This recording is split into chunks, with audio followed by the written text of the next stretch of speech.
The needle pierced Sarah's thin arm with a sharp bite that she barely felt anymore. She'd grown numb to many things over the past 18 months.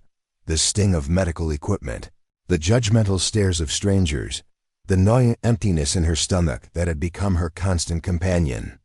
"First time?" asked the phlebotomist, a middle-aged woman with kind eyes and calloused hands.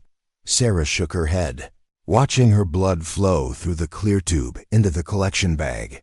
"Third time this month." The woman's expression shifted slightly, concern flickering across her weathered features. "You know there are limits, honey, for your own safety." "I know." Sarah's voice came out hoarser than intended. She cleared her throat and tried again. "I'm fine, really." But she wasn't fine. Nothing about her life was fine. Her baby, Emma, was crying again in the stroller beside her, that desperate, heartbreaking wail that meant she was hungry. Again. The formula Sarah had bought with last week's blood money had run out yesterday morning, and her cupboards were as empty as her bank account. The plasma center hummed with the quiet desperation of people who had run out of other options. A college student dozed in the chair across from her, probably selling his blood to pay for textbooks.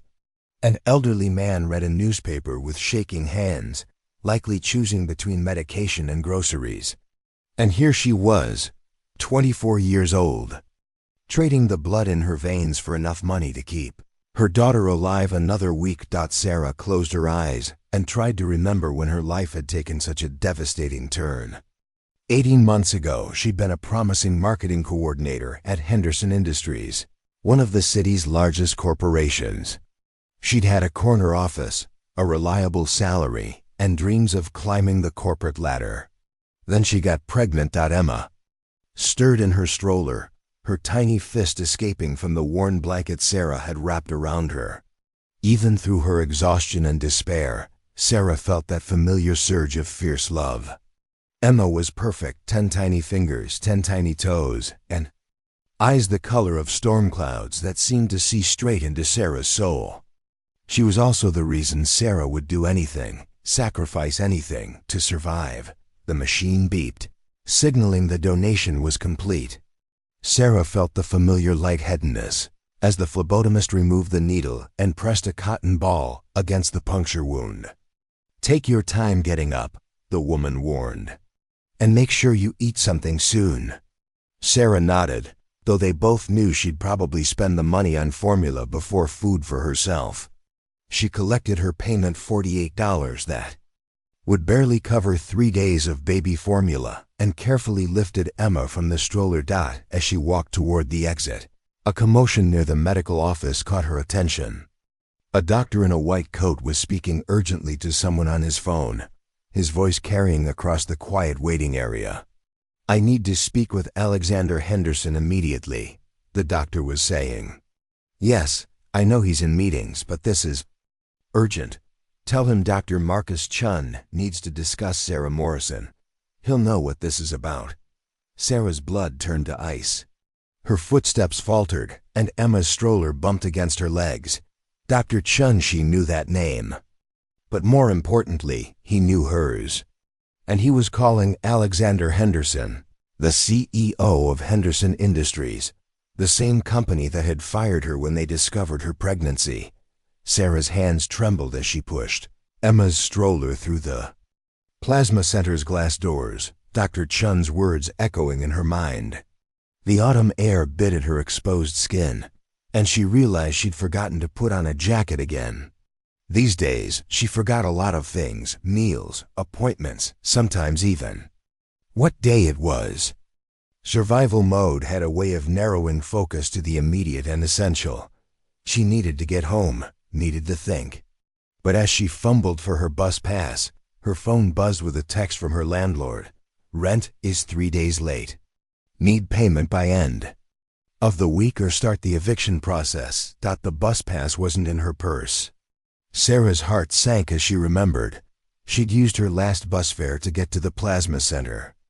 The walk home was 45 minutes through a neighborhood that grew less safe as the sun set, and Emma was already fussing in her stroller. "Excuse me." A deep voice behind her made Sarah jump. She spun around to find Dr. Chen approaching, his white coat replaced by a navy suit jacket. Up close, she could see the silver threading through his black hair and the deep lines around his eyes that spoke of years spent making difficult decisions. "I'm sorry to startle you," he continued, his voice gentler than it had been on the phone. "But I believe we need to talk about Henderson Industries." Sarah's grip tightened on the stroller handle. "I don't know what you mean." Dr. Chen studied her face with the careful attention of someone accustomed to reading people. "Sarah Morrison, you worked in marketing at Henderson Industries until 18 months ago. You were terminated when they discovered your pregnancy, despite the fact that pregnancy discrimination is illegal." The words hit Sarah like physical blows.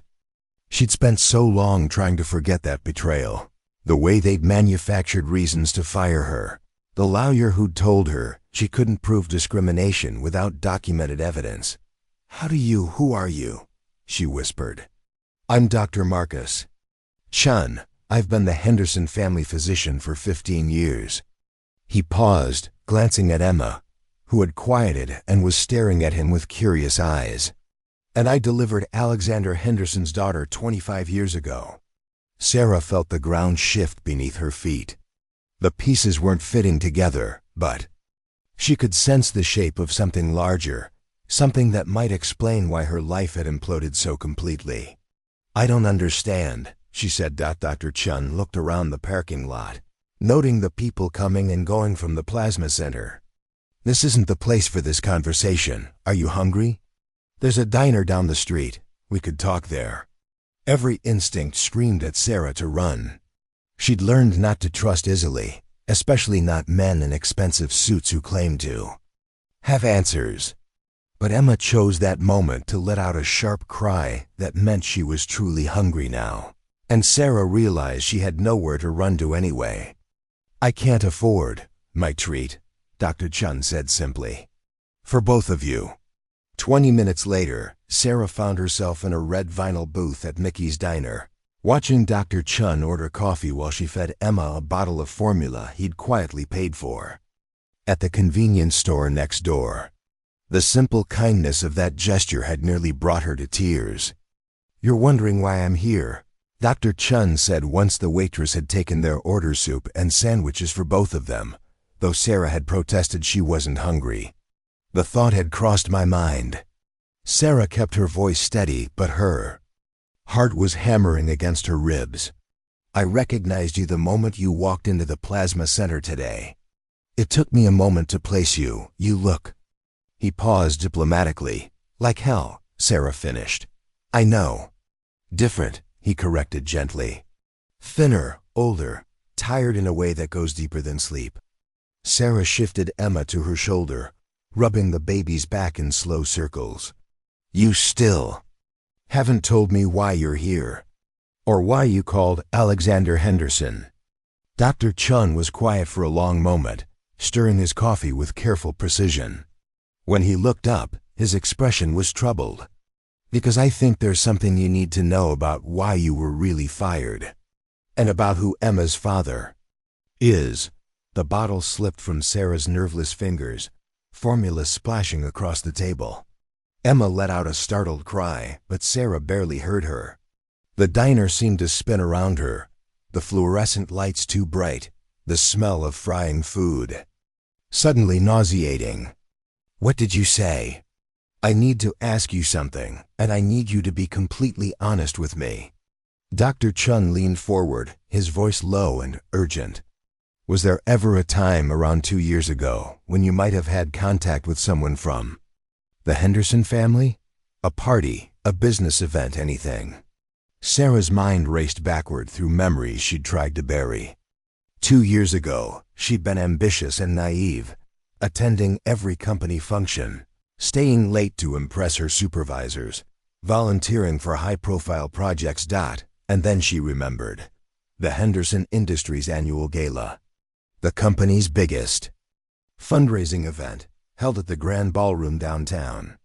Sarah had been part of the planning committee, had worked 60-hour weeks for 2 months to make sure every detail was perfect. She'd even bought a new dress, a sleek, black number that had cost more than she could afford, but made her feel sophisticated and confident. The night had been a blur of champagne and networking, presentations and dancing. She'd been exhausted, but exhilarated, riding high on the success of an event that had raised more money than any previous year. And there had been someone, a man she'd talked to at the bar during a brief break from coordinating vendors. Handsome, charming, well-dressed. He'd bought her a drink, complimented her work on the event. They'd talked about business, about ambitions, about the future. Sarah's cheeks burned as more details came flooding back. Too much champagne on an empty stomach. The man's hand on her back as he'd helped her to a quieter corner. The way he'd listened to her talk about her dreams with an intensity that had made her feel important, valued. She'd woken up the next morning in her own apartment with a splitting headache and fragmented memories of the night before. She'd assumed she'd had too much to drink and made it home safely, though she couldn't remember the details. 3 weeks later, she discovered she was pregnant. "Oh my God," Sarah whispered. The words barely audible. Dr. Chen reached across the table and gently took her hand. "I think Emma might be Alexander Henderson's granddaughter. What do you think will happen next?" Share your predictions in the comments below, and don't forget to subscribe for more thrilling stories. The words hung in the air between them like a physical presence. Sarah stared at Dr. Chen, her mind struggling to process what he'd just told her. Emma's father, the man whose identity she'd never been able to piece together from her fragmented memories, might be connected to the Henderson family. "That's impossible," she said, but even as the words left her mouth, she could hear the uncertainty in her voice.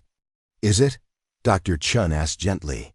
"Think about the timeline, Sarah. You attended the Henderson Gala in September 2 years ago. Emma was born in June last year. The math fits." Sarah's hands shook as she lifted her coffee cup, the liquid sloshing dangerously close to the rim. "Even if that's true, and I'm not saying it is, why would that matter to you? Why would you care?" Dr. Chen was quiet for a long moment, studying Emma's peaceful face as she dozed in Sarah's arms. When he spoke, his voice carried a weight that suggested years of keeping difficult secrets. "Because I've been watching the Henderson family tear itself apart for the past decade. Alexander Henderson is a brilliant businessman, but he's also a man haunted by his failures as a father.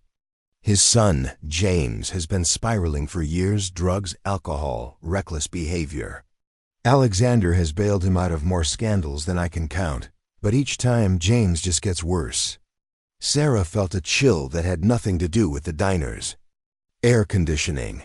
You think James is ... I think James attended that gala. I think he met a beautiful, intelligent young woman who impressed him with her passion for her work. And I think what happened that night has had consequences neither of you could have imagined." The implications crashed over Sarah like a tidal wave.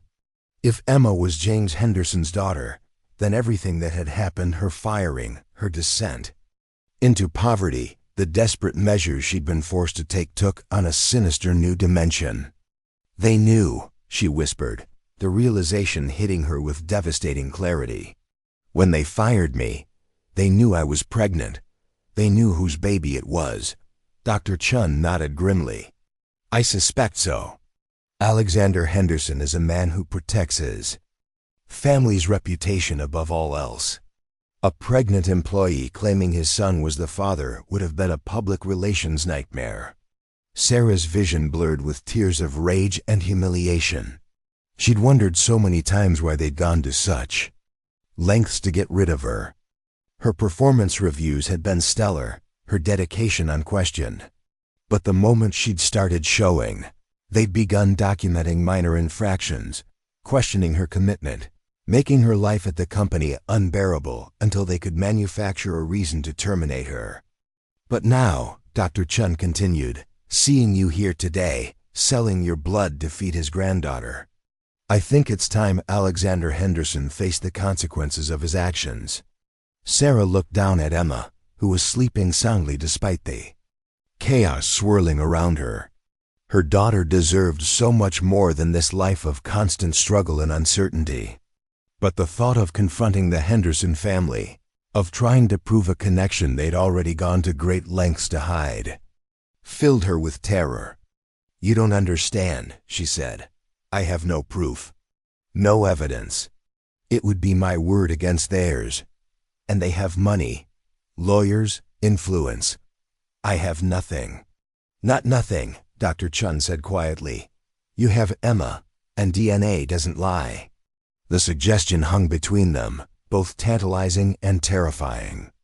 A paternity test could change everything, or it could expose Sarah and Emma to retaliation from one of the most powerful families in the city. "They destroyed my life once already," Sarah said. "What makes you think they won't do it again?" "Because this time they won't see it coming. And this time you won't be facing them alone." Before Sarah could ask what he meant, Dr. Chen's phone buzzed. He glanced at the screen, and his expression grew troubled. "It's Alexander Henderson," he said. "He wants to meet, tonight." Sarah's blood turned to ice. "You didn't tell him where I was, did you?" "No, but ... Dr. Chen hesitated. "Sarah, there's something else you need to know. Something I haven't told you yet." The fear in his voice made Sarah's chest tighten. "What?" "James Henderson died 3 months ago. Drug overdose. Alexander has been devastated isn't too strong a word. He's been desperately searching for something, anything that might give his son's life meaning. If he believes Emma is James's daughter ... he'll try to take her from me." The words came out as barely a whisper, but they carried the weight of Sarah's deepest fear. Dr. Chen reached across the table and gripped her hand. "Not if we handle this right. Alexander Henderson may be ruthless in business, but he's not without conscience. If we can make him understand what his actions cost you, what they cost Emma ... You're talking about blackmail. I'm talking about justice." Sarah looked around the diner at the other patrons who looked as tired and desperate as she felt, at the cracked vinyl booths and flickering fluorescent lights that had become the backdrop of her reduced circumstances. Then she looked at Emma, sleeping peacefully in her arms, trusting that her mother would somehow find a way to keep her safe and fed and loved. "What exactly are you proposing?" Dr. Chen leaned forward, his voice dropping to barely above a whisper. "Alexander Henderson is meeting me at his office in 2 hours. He thinks I'm coming alone to discuss a medical matter. But what if I brought proof that his granddaughter has been living in poverty while he sits in his ivory tower? What if he had to look Emma in the eye and explain why he destroyed her mother's life?" The plan was risky, potentially catastrophic. But as Sarah watched Emma sleep, she realized that the status quo was equally catastrophic. How many more times could she sell her blood before her body gave out? How many more nights could she lie awake listening to Emma cry from hunger while she counted the dollars in her empty wallet? If this goes wrong, then we'll deal with whatever comes next. But Sarah, what if it goes right? What if Emma gets the life she deserves? Sarah closed her eyes and tried to imagine it, a future where she didn't have to choose between rent and formula, where Emma could grow up with opportunities instead of obstacles, where Sarah herself might have a chance to rebuild the dreams that had been stolen from her. When she opened her eyes, Dr. Chen was watching her with a mixture of hope and determination that reminded her of the person she used to be. The person who'd had ambitions and plans and the naive belief that hard work would be rewarded. "Okay," she said. "Let's do it." But even as she spoke the words, Sarah couldn't shake the feeling that she was about to walk into a trap that would change her life forever. For better or worse, Dr. Chen paid the check while Sarah gathered Emma's things, her hands steadier now that she'd made a decision. They were walking toward the diner's exit when Sarah's phone rang.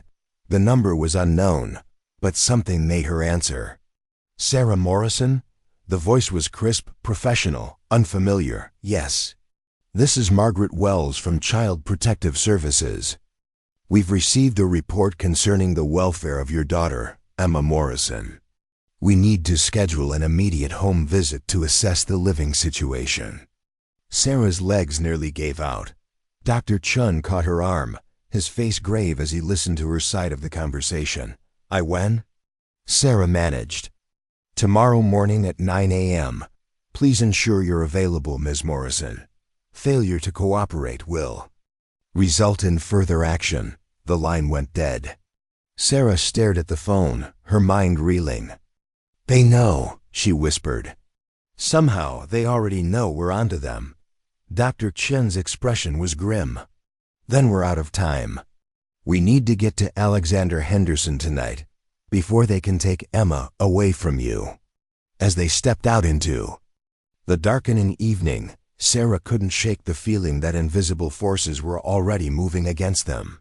The Henderson family had wealth, power, and influence that stretched into every corner of the city's power structure. But they also had something to hide. And sometimes, Sarah thought as she clutched Emma closer, the truth was the most powerful weapon of all.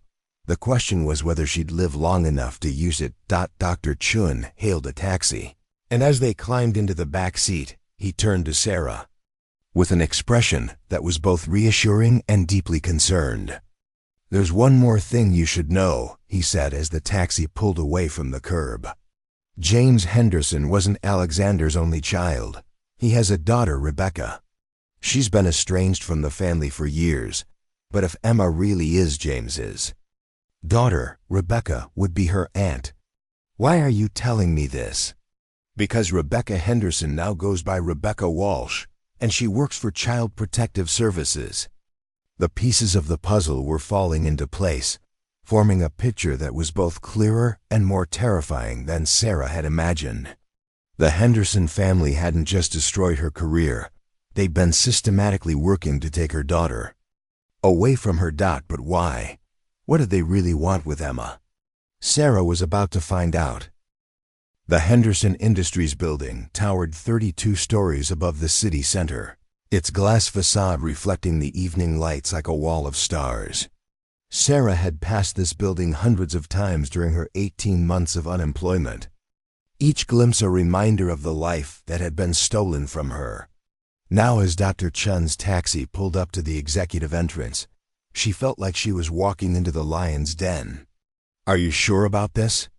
Dr. Chen asked as they stood before the imposing glass doors.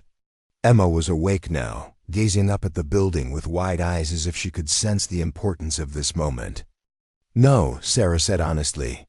But I'm sure that doing nothing isn't an option anymore. The security guard recognized Dr. Chen immediately. Evening, Doctor. Mr. Henderson is expecting you in his private office. As they rode the elevator to the top floor, Sarah's mind raced through everything that had led to this moment. 3 hours ago, she'd been just another desperate person selling blood to survive. Now she was about to confront one of the most powerful men in the city, with the accusation that he'd orchestrated the destruction of her life to cover up his son's actions. The elevator doors opened directly into Alexander Henderson's executive suite. Sarah had seen photos of the man in business magazines, but seeing him in person was different. He was tall and distinguished, with silver hair and the kind of commanding presence that came from decades of making decisions that affected thousands of lives. But there was something else in his expression, a deep sadness that seemed to permeate his carefully maintained composure.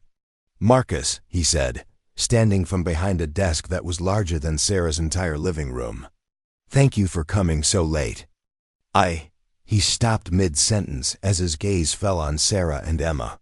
For a moment, the three adults stood frozen in a tableau of recognition and revelation. Alexander Henderson's eyes moved from Sarah's face to Emma's, and Sarah watched as understanding dawned in his expression. My God, he whispered. She looks just like James did as a baby. The admission hung in the air like a confession. Dr. Chen stepped forward, his voice carefully controlled. "Alexander, I'd like you to meet Sarah Morrison. I believe you remember her from Henderson Industries, and this is Emma." Alexander Henderson sank back into his chair as if his legs could no longer support him. His eyes never left Emma's face, and Sarah could see a complex mixture of emotions playing across his features: grief, recognition, and something that might have been hope. "How long have you known?" he asked, his voice barely above a whisper. "I suspected the moment I saw her today," Dr. Chen replied. "But Sarah deserves to hear the truth from you, all of it." Alexander was quiet for a long moment, studying Emma with an intensity that made Sarah uncomfortable. When he finally spoke, his words carried the weight of months of guilt and regret. "James came to me the morning after the gala. He was distraught. He said he'd done something terrible, that he'd hurt someone good and decent. He wouldn't tell me details, but he was convinced he'd ruined an innocent woman's life." Sarah felt her anger building. "So you knew. When you fired me, when you destroyed my career, you knew your son was Emma's father." "I suspected," Alexander admitted. "But James was in no condition to be a father. He was already struggling with addiction, with depression. The idea of a child, of that kind of responsibility, it would have destroyed what was left of him. So, you decided to destroy me instead." Alexander flinched as if she'd slapped him. I thought I was protecting everyone. I thought if we handled it quietly, if we provided a generous severance package." "Generous?" Sarah's voice rose, causing Emma to stir restlessly in her arms. "You manufactured reasons to fire me.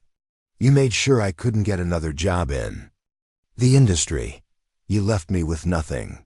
The severance was supposed to go to you. $50,000, plus continued health insurance for 2 years. Alexander's voice was pained. "I gave specific instructions. I never received a penny beyond my final paycheck," Sarah said flatly, the color drained from Alexander's face. He reached for his phone with shaking hands, dialing a number from memory. "Rebecca," he said when someone answered. "I need to see the Morrison severance file, now." There was a pause. "I don't care what time it is. Bring it to my office immediately." As he hung up, Dr. Chen and Sarah exchanged glances. The pieces of the puzzle were shifting again, revealing a picture that was even more complex than they'd imagined. "Your daughter Rebecca works for Child Protective Services," Sarah said. "She called me today. She's coming to take Emma away tomorrow morning." Alexander's expression went from confusion to horror to rage in rapid succession. "She what? You didn't know?" "Rebecca has been estranged from this family for 5 years. I haven't spoken to her since." He trailed off, running his hands through his silver hair. "Since I refused to help her expose what she called the systematic oppression of single mothers by corporate America." The elevator doors opened, and a woman in her early 30s strode into the office. She had her father's commanding presence, but carried herself with the rigid posture of someone who had been fighting battles for years. Rebecca Henderson, now Rebecca Walsh, stopped short when she saw Sarah and Emma. "What is she doing here?" Rebecca's voice was cold, professional. "That's what I was about to ask you," Alexander replied, his voice carrying an edge Sarah had never heard before. "Explain to me why you're using your position at CPS to harass this woman." Rebecca's jaw tightened. "I'm protecting that child from a mother who is clearly unfit. Do you know where I found her today? Selling her blood at a plasma center because she can't afford to feed her baby. That child deserves better." "That child," Alexander said quietly, "is your niece." The words hit Rebecca like a physical blow. She stared at Emma, her professional composure cracking for the first time. "That's impossible. James never told you about the gala 2 years ago? About the marketing coordinator he met that night?" Rebecca's gaze swung to Sarah, and Sarah could see the exact moment when recognition dawned. "You're Sarah Morrison. You worked for us. I processed your termination paperwork myself. On whose orders? Alexander asked. Yours, you said she was. Being let go for performance issues, that there was a generous severance package to ease the transition. Rebecca pulled out her phone, scrolling through files. I handled the paperwork myself. $50,000 plus extended benefits. Sarah felt the room spinning around her. I never received that money. Rebecca's face went pale as she continued scrolling. According to my records, the severance was processed and paid to, oh my God. What? Alexander and Dr. Chen asked simultaneously. The payment was redirected. Someone with administrative access changed the bank routing information. Rebecca looked up at her father with an expression of dawning horror. Dad, someone stole that money. Alexander was already reaching for his phone. Security? I need you to pull all access logs for the Morrison severance file. I want to know who touched that file, and when. He hung up and turned to Rebecca. How long ago did you initiate this CPS investigation? 3 weeks ago. I received an anonymous tip that Sarah Morrison was neglecting her child, possibly selling blood to feed a drug habit. Anonymous from whom? The report came through our online system. No name, but the person claimed to be a concerned neighbor. Dr. Chen stepped forward, his expression grim. Alexander, I think someone in your organization has been working very hard to make sure Sarah and Emma never got the help they deserved. Someone who knew about James and wanted to make sure this family secret stayed buried. As if summoned by his words, the elevator doors opened again. A man in his 50s stepped out tall, impeccably dressed, with the kind of confidence that came from years of wielding power from the shadows. Richard, Alexander said, and Sarah could hear the exhaustion in his voice. I should have known. Richard Morrison, Henderson Industries chief financial officer, and the man who had personally delivered Sarah's termination notice 18 months ago, smiled coldly. Hello, Sarah, he said. I was wondering when you'd finally put the pieces together. The tension is building. If you're enjoying this story, hit that like button and let me know in the comments which character you're rooting for. Your support helps me create more incredible stories like this one. Richard Morrison stepped into the office like he owned it, his polished shoes clicking against the marble floor with predatory precision. Sarah's blood turned to ice as she recognized the man who had systematically destroyed her life, but it was the casual cruelty in his smile that made her clutch Emma tighter. Richard, Alexander's voice carried a warning that made the air in the room feel charged. Explain yourself, now. Oh, Alexander, Richard said, settling into one of the leather chairs as if he'd been invited to a social gathering. Still so dramatic. I simply did what was necessary to protect this company and your family's reputation. Dr. Chen stepped closer to Sarah, his presence both protective and reassuring. You stole Sarah's severance money. I redirected company funds that were being misallocated, Richard corrected smoothly. $50,000 to silence a potential scandal? That's not generosity, Alexander. That's extortion waiting to happen. Sarah found her voice, though it came out shakier than she'd intended. You destroyed my career. Made it impossible for me to get another job. Left me with nothing. I protected this company from a gold-digging opportunist who saw a chance to trap a wealthy man's son. Richard's tone was conversational, as if he were discussing the weather. James was vulnerable, intoxicated, easily manipulated. You took advantage of him. That's not what happened, Sarah said, but even as she spoke, she could see Richard didn't care about the truth. Rebecca stepped forward, her CPS badge catching the office lights. You filed the anonymous report against Sarah, didn't you? Richard's smile widened. I filed a report about a woman selling her blood to survive while caring for an infant. That's textbook child endangerment. You orchestrated this entire situation, Dr. Chen said, his voice tight with controlled anger. You made sure Sarah couldn't provide for her daughter, then used her desperation as evidence of unfitness. I protected a grieving father from a scandal that would have destroyed him, Richard replied. Alexander was already blaming himself for James's addiction. The last thing he needed was some woman claiming his dead son was the father of her bastard child. The word hit Sarah like a slap. Emma began to fuss in her arms, sensing the tension in the room, and Sarah had to fight back tears of rage and humiliation. Alexander Henderson stood slowly, his face carved from stone. "Get out. I'm sorry. Get out of my building. You're fired. Security will escort you out." Richard's composure slipped for the first time. "Alexander, you're being emotional. Think about what you're doing." "I'm thinking about the fact that you embezzled $50,000 from this company. I'm thinking about the fact that you used your position to destroy an innocent woman's life. I'm thinking about the fact that my granddaughter has been living in poverty while you played God with all our lives." "Your granddaughter?" Richard's voice rose, his mask of civility finally slipping completely.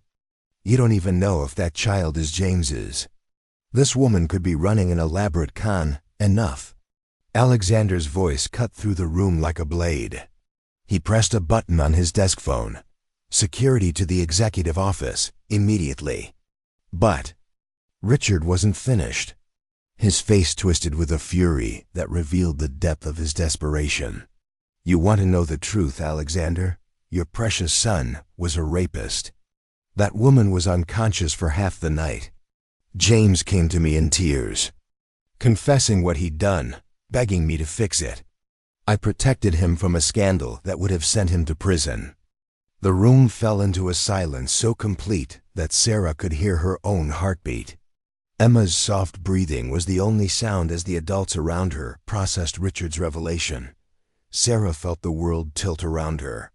The fragmented memories she'd carried for nearly 3 years suddenly clicked into a horrifying new pattern. The gaps in her memory, the way she'd woken up confused and disoriented, the shame she'd carried without understanding why. "He drugged me," she whispered, the words barely audible. "Doctor." Chen's arm came around her shoulders as her legs threatened to give out. "Sarah. He drugged me and raped me, and you covered it up." Sarah's voice grew stronger, fed by a rage that burned away her fear. "All this time I thought I blamed myself for drinking too much, for being careless. But he drugged me." Alexander Henderson looked like he'd aged a decade in the past minute. His face was ashen, his hands shaking as he gripped the edge of his desk. "Is it true?" he asked Richard, but his voice already carried the weight of someone who knew the answer. Richard straightened his tie, trying to regain his composure. "James made a mistake. A moment of poor judgment while intoxicated. I handled it discreetly, to protect everyone involved." "You covered up a rape," Rebecca said, her voice deadly quiet. "You helped a rapist escape consequences, then systematically destroyed his victim's life. I protected this family and this company from a scandal that would have ruined everything Alexander spent decades building." Richard's voice was rising again, desperation making him reckless. "James is dead. Dragging his name through the mud won't bring him back, and it sure as hell won't help that child." "That child," Alexander said slowly, "is my granddaughter. And her mother is a victim of crimes that were covered up by my employee using my company's resources." The elevator doors opened, and 2 security guards entered. Alexander nodded toward Richard. "Escort Mr. Morrison from the building. He's no longer welcome here." As the guards approached, Richard made one last desperate play. "You're making a mistake. Alexander, that woman is going to destroy you. She'd take your money, expose your family's secrets, ruin everything. I was protecting you from her." "You were protecting yourself," Dr. Chen said quietly. "Because if the truth came out, your role in covering up a felony would have ended your career and possibly landed you in prison." Richard's face contorted with rage as the security guards flanked him. "This isn't over. You have no idea what you're unleashing." As the guards escorted Richard toward the elevator, he turned back one last time. Ask her about the other victims, Alexander. Ask her if she really thinks James only did this once. The elevator doors closed, leaving the remaining 4 people. In a silence that felt heavy with revelation and consequence, Emma had fallen asleep in Sarah's arms, oblivious to the drama that would reshape her entire future. Alexander Henderson walked to the floor-to-ceiling windows that overlooked the city, his shoulders bowed with the weight of everything he'd learned. Other victims, he said quietly. Dear God, what did I raise? Dr. Chen approached him carefully. Alexander, you couldn't have known. Couldn't I? Alexander turned, and Sarah could see tears in his eyes. James came to me in tears that morning, confessing that he'd hurt someone. I chose to believe it was just guilt over a one-night stand. I chose not to ask the hard questions because I didn't want to know the answers.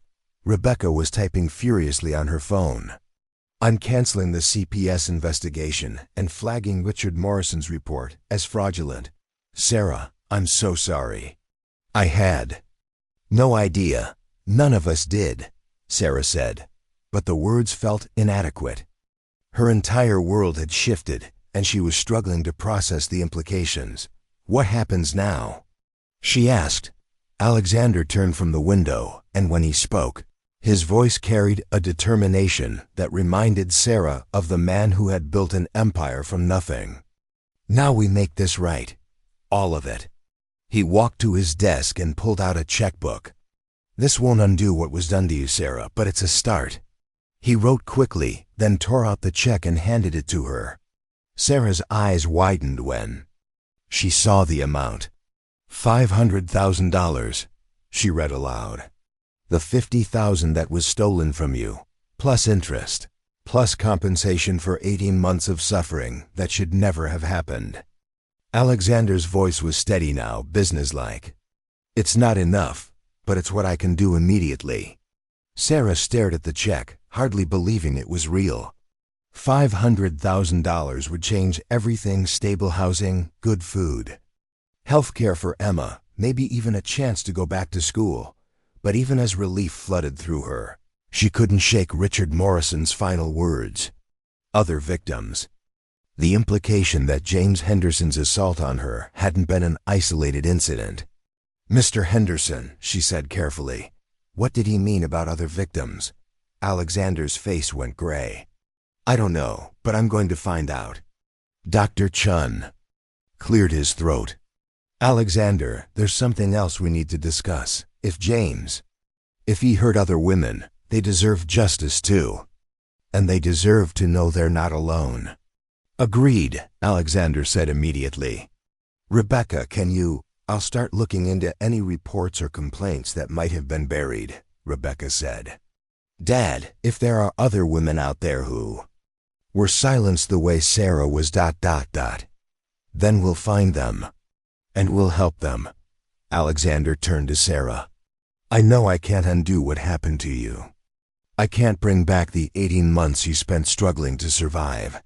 But I can make sure you and Emma have everything you need going forward.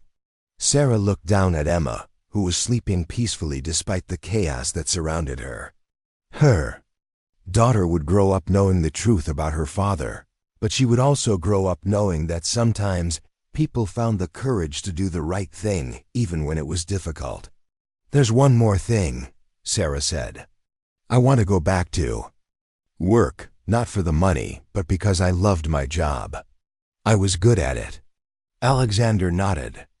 Your position is waiting for you whenever you're ready, with a promotion and a significant salary increase. As Sarah held her daughter and looked around the room at the people who had become her unlikely allies, she realized that her ordeal wasn't over yet. There would be legal battles, media attention, and the difficult process of healing from trauma she was only now beginning to understand. But for the first time in 18 months, she felt hope that the battle was far from over, but she was no longer fighting it alone. 3 weeks after that night in Alexander Henderson's office, Sarah found herself sitting in a conference room she'd never expected to see again. The morning sun streamed through floor-to-ceiling windows, illuminating the faces of 6 women who had answered a carefully worded invitation to come forward with their experiences involving James Henderson. Dr. Chen sat beside Alexander at the head of the table, their expressions grave as they listened to stories that painted a horrifying picture of systematic predation enabled by wealth and covered up by corruption. Emma dozed in her car seat beside Sarah's chair, oblivious to the fact that her presence in this room was helping to bring justice to women who had suffered in silence for years. "Thank you all for your courage in coming forward," Alexander said, his voice heavy with the weight of his son's crimes. "I know this isn't easy." Maria Santos, a former Henderson Industries intern, wiped tears from her eyes as she finished recounting her experience from 4 years earlier. "I tried to report it through HR. They said there wasn't enough evidence and that making false accusations could result in legal action against me." HR was being managed by Richard Morrison at the time, Rebecca said, consulting her notes. "We've found evidence that he systematically buried at least 8 complaints over a 5-year period." Sarah felt a chill as she looked around the table. 8 women. 8 lives derailed by James Henderson's actions and Richard Morrison's cover-ups. The scope of the conspiracy was staggering. "Where is Morrison now?" asked Jennifer Walsh, a former marketing coordinator, whose story echoed Sarah's in terrifying detail. "In custody," Alexander replied. "He's been charged with embezzlement, obstruction of justice, and conspiracy. The district attorney is building a case that could put him away for decades." As if summoned by the mention of legal proceedings, Alexander's assistant knocked on the conference room door. "Mr. Henderson, District Attorney Campbell is here to see you." Sarah's stomach tightened as a tall woman in a sharp business suit entered the room.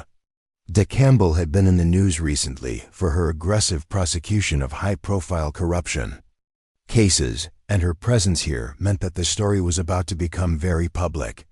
"Ladies," De Campbell said, her voice carrying the authority of someone accustomed to commanding courtrooms, "I want to thank you for your bravery in coming forward. Your testimonies have given us the evidence we need to pursue justice not just for you, but for potentially dozens of other victims." "Dozens?" Sarah's voice came out as barely a whisper. Richard Morrison kept detailed records of his cover-up activities, apparently as insurance against exactly this kind of exposure. "We've identified at least 15 women who may have been victimized, and we're still investigating." The number hit Sarah like a physical blow. 15 women whose lives had been shattered while the Henderson family's wealth and influence protected their abuser. Alexander Henderson stood slowly, his face carved from granite. "District Attorney Campbell, I want to make something clear. My family and my company will provide whatever resources you need to pursue this case. Full cooperation, unlimited funding for victim support services, whatever it takes." "That's appreciated, Mr. Henderson. But I have to ask, are you prepared for what this investigation will reveal about your son?" The room fell silent. Sarah could see the struggle playing out on Alexander's face, the battle between a father's love and a human being's obligation to justice. "My son is dead," he said finally. "He can't be prosecuted for his crimes. But the people who enabled him, who silenced his victims, who perpetuated this conspiracy, they can and will face justice." De Campbell nodded approvingly. "Then you should know that we're preparing to arrest several more individuals connected to this case. Corporate executives, lawyers, and at least one judge who appears to have dismissed cases that should have proceeded to trial." The implications were staggering. The Henderson conspiracy had tentacles, reaching into every level of the city's power structure. Sarah's phone buzzed with a text message. She glanced at it, expecting to see something routine, but instead found a message from an unknown number. "You have no idea what you've started. There are people who will do anything to keep these secrets buried. Watch your back." Her blood turned to ice. She showed the message to Dr. Chen, who immediately stood and walked to Alexander. "We have a problem," Dr. Chen said quietly, showing him Sarah's phone. Alexander's face went pale as he read the message. "Campbell, we need protection for these women, immediately." "Already arranged," the DS said, but her expression was troubled. "We've been monitoring communications related to this case. This message was sent from a burner phone, but we're tracking it." Rebecca looked up from her own phone, her face tight with worry. "Dad, there's something else. I just got word from my contacts at CPS. Someone's been calling in reports about all the women in this room, claiming they're unfit mothers who are coaching their children to lie about abuse." The room erupted in worried voices as the mothers among the victims realized their children were being targeted. Sarah felt Emma stir in her car seat and reached down to stroke her daughter's cheek, a gesture that had become automatic whenever she felt threatened. "This is exactly what happened before," Maria said, her voice rising with panic. "They discredited us, made it look like we were unstable, unreliable. They're doing it again." "Not this time," Alexander said firmly. "This time we're ready for them." As if to underscore his point, his phone rang. He answered it with visible reluctance. "Henderson." He listened for a moment, his expression growing darker. "No, absolutely not." Another pause. "Tell Judge Morrison that his son's corruption won't be covered up by judicial manipulation. This case proceeds as planned." He hung up and turned to the group. "Judge Morrison, Richard's father, is trying to get the case dismissed on procedural grounds." Sarah felt the walls closing in around them. The corruption ran deeper than anyone had imagined, with family connections creating a web of protection that had kept predators like James Henderson safe for years. "How do we fight this?" Jennifer asked. "How do we win against people who control the entire system?"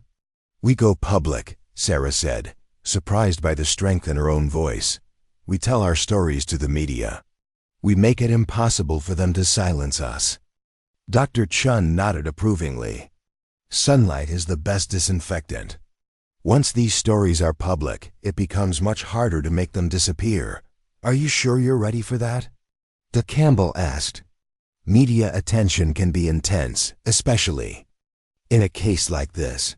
There will be people who question your motives, your credibility, your character." Sarah looked around the table at the faces of women who had survived horrors that should never have happened, who had found the courage to speak truth to power despite the personal cost. "I've been questioned, discredited, and silenced before," she said. "The difference now is that I'm not alone." Alexander Henderson walked to the window, looking out at the city skyline that his family had helped shape over generations. When he turned back to the group, his expression was resolute. "Ladies, I'm going to ask something of you that I have no right to ask. I'm going to ask you to trust me to do the right thing, even though my family has already done you so much wrong." "What are you thinking?" Rebecca asked. "I'm thinking that tomorrow morning I'm going to hold a press conference. I'm going to tell the world what my son did, what my company covered up, and what we're doing to make it right. I'm going to name names, provide evidence, and let the chips fall where they may." The room fell silent as the implications sank in. Alexander Henderson was proposing to destroy his own reputation, his company's standing, and his family's legacy, in service of justice for his son's victims. "Mr. Henderson," Sarah said quietly, "you could lose everything." "I've already lost everything that matters," he replied. "My son is dead. My daughter was estranged from me because she saw the corruption I was blind to. My company was being used as a weapon against innocent women. What exactly am I trying to preserve?" Emma chose that moment to wake up, her bright eyes opening to take in the room full of adults whose lives she had inadvertently changed. Sarah lifted her daughter from the car seat, marveling at how something so small could be the catalyst for such enormous change. "There's one more thing," Alexander said. "Sarah, I want you to be at that press conference with me. I want the world to see Emma, to understand that she's not just a symbol of what went wrong, but a symbol of what we're fighting to make right." Sarah looked down at her daughter, then around the table at the women who had become her allies in a fight for justice that none of them had chosen, but all of them were determined to win. "Okay," she said, "let's do it." But even as she spoke the words, Sarah couldn't shake the feeling that their enemies weren't finished fighting. Tomorrow's press conference would be the beginning of the battle, not the end. And there were still people out there who would do anything to keep their secrets buried. The question was, would Sarah and Emma survive long enough to see justice done? The press conference was scheduled for 10 a.m., but by 8:30, news vans were already lined up outside Henderson Industries headquarters, like electronic vultures waiting for their feast. Sarah stood at the window of Alexander's office, Emma in her arms, watching reporters set up their equipment while her stomach churned with anxiety. "Second thoughts?" Dr. Chen asked, joining her at the window. "About a dozen per minute," Sarah admitted, "but not about doing this. About whether we'll all survive it." As if to underscore her concerns, Alexander's assistant knocked on the door. "Mr. Henderson, there's been a development. Judge Morrison has issued an emergency injunction trying to stop the press conference." Alexander looked up from the notes he'd been reviewing. "On what grounds?" "He claims it will prejudice potential jury pools and interfere with ongoing investigations." Rebecca snorted with derision. "He's trying to protect his son and himself. Dad, we can't let them silence us again." "We won't," Alexander said firmly. He picked up his phone and dialed. "Janet, this is Alexander Henderson. I need you in my office immediately." He hung up and turned to the group. "Janet Morrison is the best media attorney in the city. She'd get that injunction overturned." Sarah felt a chill. "Morrison?" "As in, Judge Morrison's daughter-in-law," Alexander confirmed. "She married his younger son, the one who became a civil rights lawyer instead of following the family tradition of corruption." 10 minutes later, a sharp-dressed woman in her 40s burst into the office, her expression a mixture of professional determination and personal rage. "Alexander, I've reviewed the injunction," Janet Morrison said without preamble. "It's legally groundless and ethically questionable. My father-in-law is trying to abuse his judicial authority to protect his criminal son. Can you get it overturned?" "Already done. I had it dismissed by the appellate court 20 minutes ago." Janet's smile was sharp as a blade. They were not impressed by Judge Morrison's transparent attempt to obstruct justice. As they spoke, Sarah's phone buzzed with another anonymous message: "Last chance to walk away. Some secrets are worth killing for." This time, Sarah didn't hesitate. She showed the message to D.I. Campbell, who had arrived early to coordinate security for the press conference. "We're tracing all communications," the DI assured her. "And we have undercover officers throughout the building and surrounding area." Despite the security measures, Sarah couldn't shake the feeling that they were walking into a trap. The people they were exposing had demonstrated a willingness to destroy lives to protect their secrets. How far would they go to silence the truth permanently? At 9:45 a.m., Alexander's security chief knocked on the door. "Mr. Henderson, we have a situation. Richard Morrison was released on bail an hour ago. He's not at home, and his ankle monitor was cut off." The room fell silent. Richard Morrison, the man who had orchestrated the cover-up, stolen Sarah's severance money, and tried to have Emma taken away, was somewhere in the city, free and desperate. "Should we postpone?"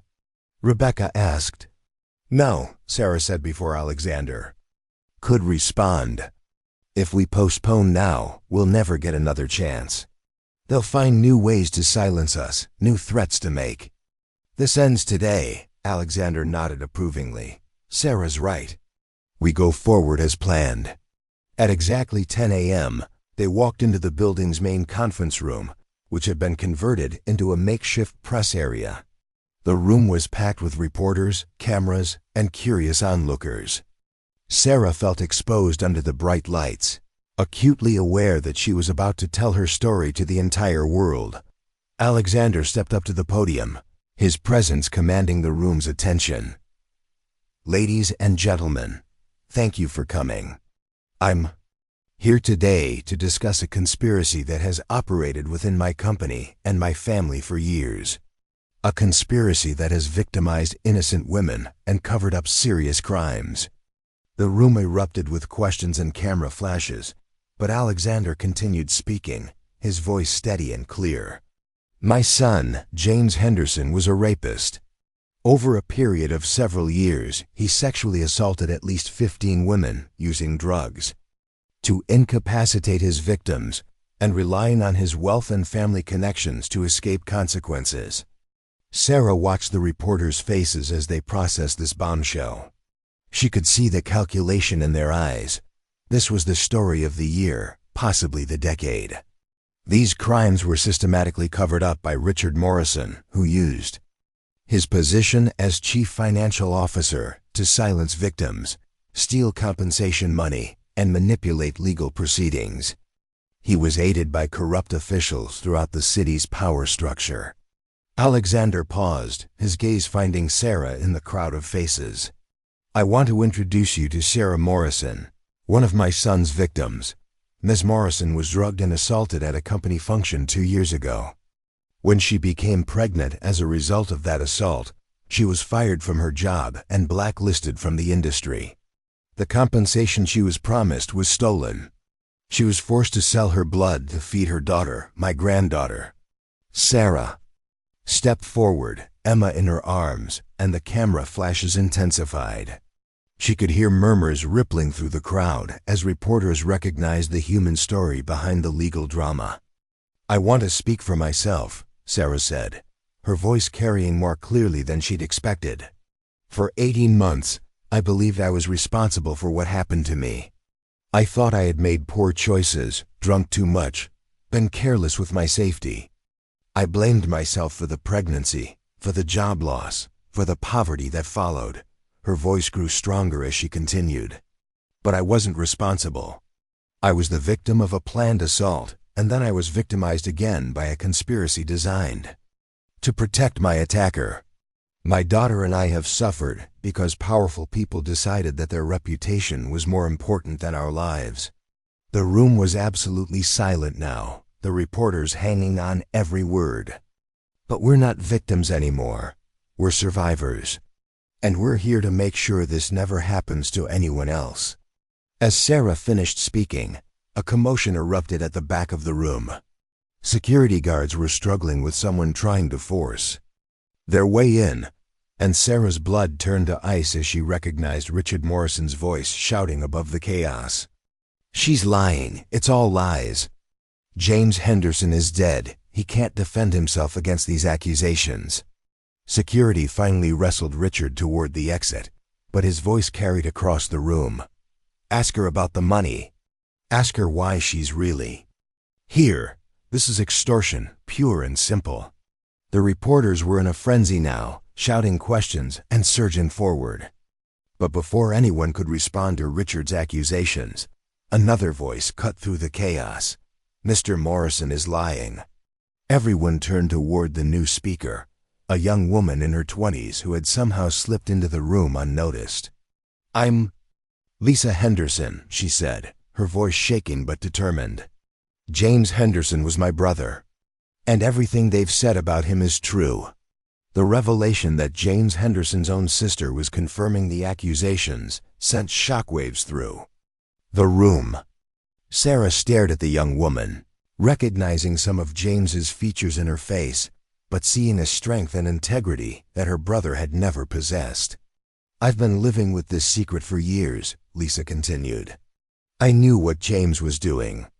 I tried to get him help, tried to get my family to intervene.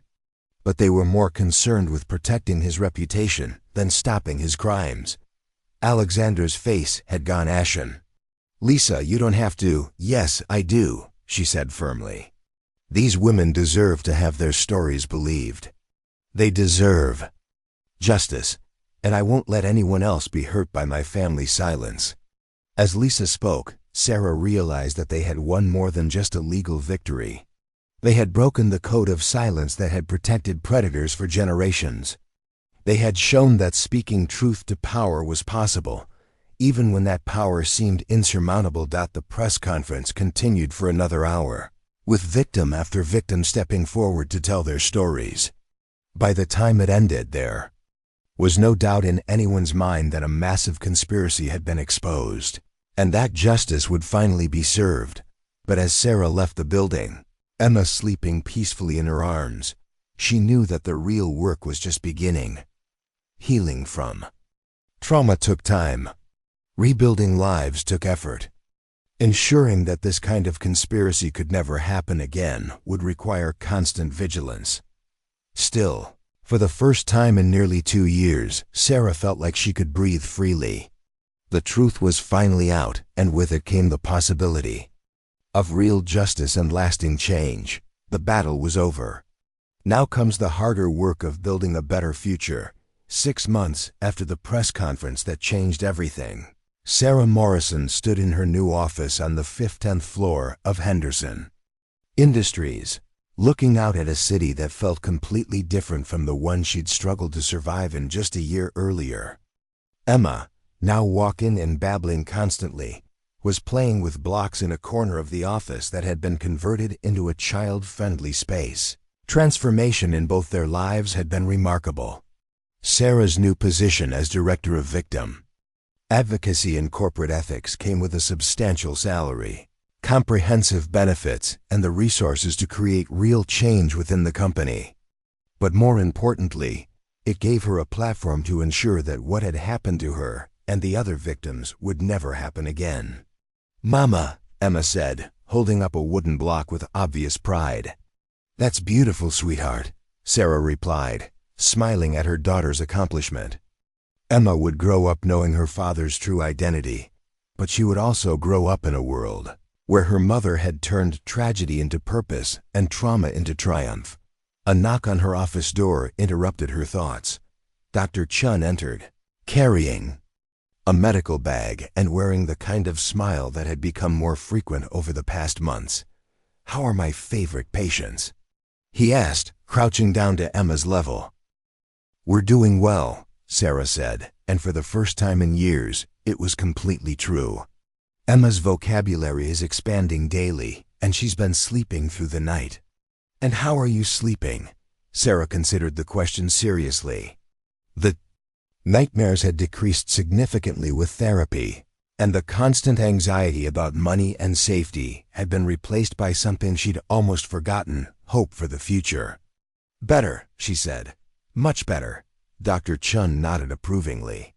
"Is trauma counseling helping?" "Immensely. Both individual and group therapy.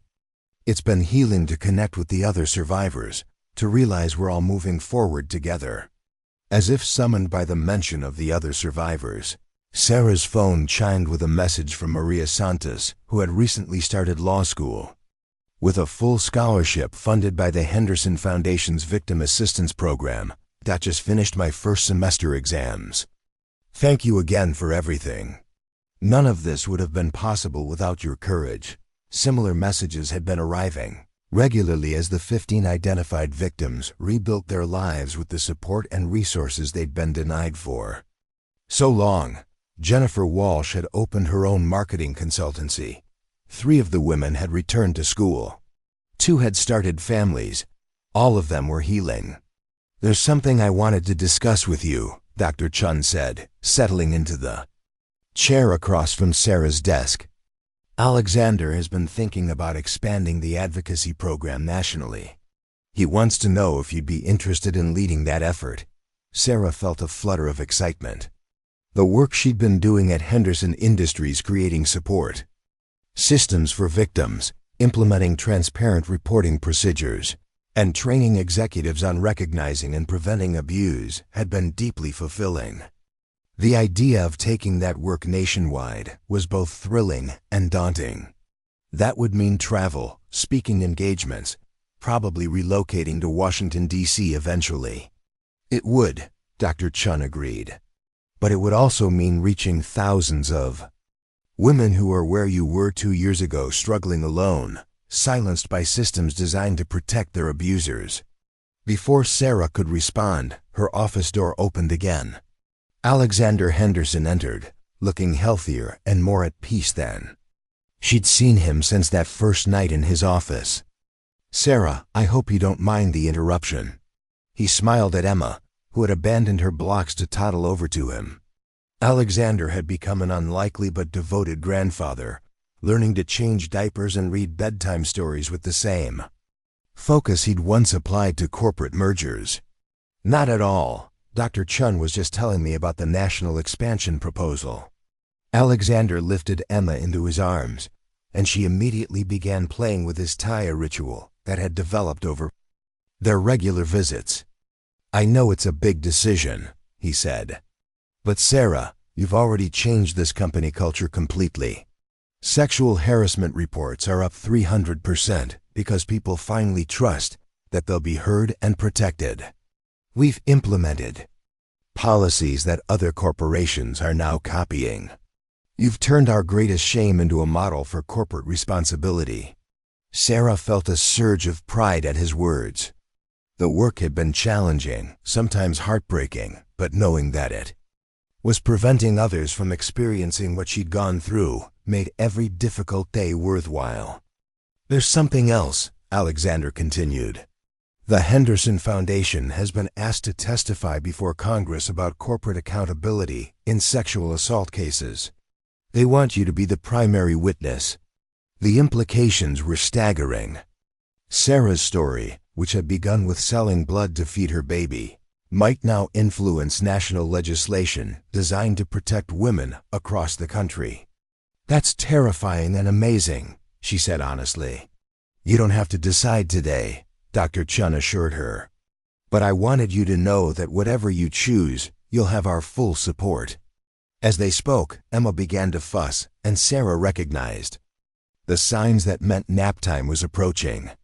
She took her daughter from Alexander's arms and settled into the rocking chair she'd had installed in her office, a reminder that being a mother would always be her most important job, even as she worked to protect other women and children. "Can I ask you something?" Sarah said as Emma settled against her chest. "Do you ever regret it? Going public, exposing everything, watching your family's reputation crumble?" Alexander was quiet for a long moment, his expression thoughtful. "My family's reputation was built on a lie," he said finally. "Yes, we lost business partnerships. Yes, we faced lawsuits and investigations. Yes, our social standing was destroyed. But for the first time in years, I can look at myself in the mirror without shame." He paused, watching Emma's eyes flutter closed as sleep claimed her. "And I have a granddaughter who will grow up in a world where her mother's courage helped change how we treat survivors of abuse. That legacy is worth more than any amount of money or social status." Dr. Chen nodded in agreement. "Speaking of legacy, have you heard the latest news about Richard Morrison?" Sarah's stomach tightened slightly. Even though Richard had been convicted and sentenced to 15 years in prison for his crimes, hearing his name still triggered unpleasant memories. "He's been cooperating with federal investigators," Alexander said. "Apparently the corruption network extended far beyond what we initially discovered. His testimony has led to indictments of 2 more judges, several corporate executives, and at least 1 state legislator." "Good," Sarah said firmly. "Every person who enabled abuse or covered up crimes should face consequences."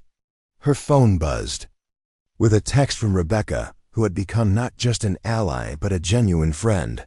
"Family dinner Sunday? Dad's making his famous lasagna, and Emma hasn't thrown food at him in weeks." Sarah smiled at the message. The Henderson family dinners had become a weekly tradition, a chance for Emma to spend time with her extended family and for Sarah to maintain the relationships that had formed in the crucible of crisis. "I should probably get Emma home for her nap," Sarah said, standing carefully to avoid waking her daughter. "Think about the Washington opportunity," Alexander said. "There's no pressure, but the chance to influence national policy." "I will," Sarah promised. And Alexander, thank you for everything." As Dr. Chen and Alexander left her office, Sarah gathered Emma's things and prepared to head home to the comfortable apartment the Henderson Foundation had helped her secure. It was a far cry from the cramped studio where she'd struggled to survive, with a nursery decorated in soft pastels and a kitchen always stocked with healthy food. But more than the material improvements, Sarah treasured the security, the knowledge that Emma would never go hungry, never lack for medical care, never doubt that she was loved and protected. As she waited for the elevator, Sarah reflected on the journey that had brought them to this point. It had begun with desperation and humiliation, selling her blood because she had no other options. But it had evolved into something much larger, a mission to ensure that other women would never have to face the same impossible choices. The elevator doors opened, revealing Janet Morrison, who had become the Henderson Foundation's general counsel and a fierce advocate for the Victims' Rights Program. "Sarah, perfect timing. I just got word that the Supreme Court agreed to hear the case challenging mandatory arbitration clauses in sexual harassment settlements. Your story was specifically cited in their decision to grant SUT." Sarah felt a familiar mix of pride and amazement. Her personal tragedy was becoming a catalyst for legal changes that could affect millions of women.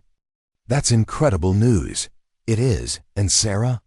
Janet's expression grew serious. "I know my former father-in-law and brother-in-law caused you immense pain. I want you to know that the decent members of the Morrison family are committed to making amends in whatever way possible." Sarah nodded, appreciating Janet's words, but knowing that some wounds took time to heal completely. As they rode down to the parking garage, Emma stirred in Sarah's arms, opening her storm-gray eyes to look around curiously. "Mama," she said clearly. And Sarah's heart swelled with the same fierce love that had sustained her through the darkest days. "Yes, baby girl. Mama's here."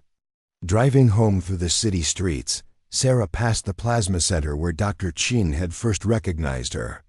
The building looked smaller somehow, less intimidating than it had when it represented her last resort for survival.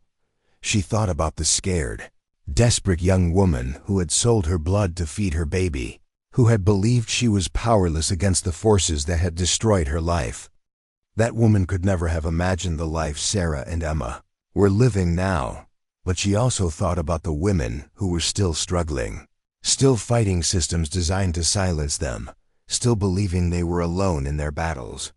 Those women deserved to know that change was possible, that speaking truth to power could lead to justice, that sometimes the most powerful weapon against corruption was simply refusing to stay silent. By the time Sarah pulled into her parking space at home, she had made her decision about the national advocacy position. She was going to say yes. Emma deserved to grow up in a world where her mother's story inspired hope rather than despair, where other little girls would never have to watch their mothers choose between dignity and survival. As Sarah carried her sleeping daughter upstairs to their apartment, she felt something she hadn't experienced in years: excitement about the future. There would be challenges ahead, certainly. There would be opposition from those who preferred the old systems of silence and cover-ups, but there would also be victories. There would be other women finding their voices, other families reunited, other children growing up in a world made safer by the courage of survivors who refused to be silenced. Sarah Morrison had started this journey as a victim, selling her blood to survive. She was ending it as a force for change, using her voice to heal not just herself, but a broken system that had failed too many women for too long. And Emma, beautiful, brilliant Emma, would grow up knowing that her mother had turned their darkest hour into a beacon of hope for others. That, Sarah realized as she tucked her daughter into her crib, was the happiest ending of all. What did you think of this thrilling journey? Share your favorite moment in the comments below. If you enjoyed this story, please subscribe and hit the notification bell so you never miss our latest tales. What kind of story would you like to hear next? Drop your suggestions in the comments, I love hearing from you.